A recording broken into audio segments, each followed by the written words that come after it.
Ayan mga ka-lineman, dito naman tayo kukuha ngayon. So ngayon, Tapos? walang voltahe ito mga ka-lineman. Pero kaya Dilim, hindi ko makita eh. Sige, tanggalin mo yan. Tanggalin mo. Tanggalin mo. Dahil ito mo sabit. Ito mo sabit. Yo. So ayan na mga ka-lineman. Dito naman tayo kukuha ng ating voltahe ngayon. So ayan. Okay na, kuha na. Okay, pare, baba tayo.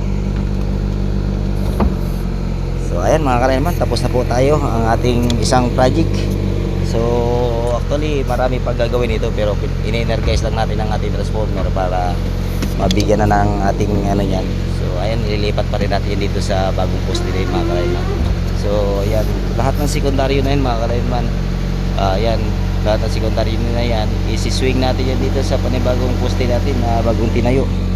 So ayan po mga ka-lineman, hanggang dito na lang po at maraming salamat po sa aking pagpanood sa aking mga video. Paki-like and share naman po mga ka-lineman. Magandang hapon po sa inyong lahat. Hapon para bukas.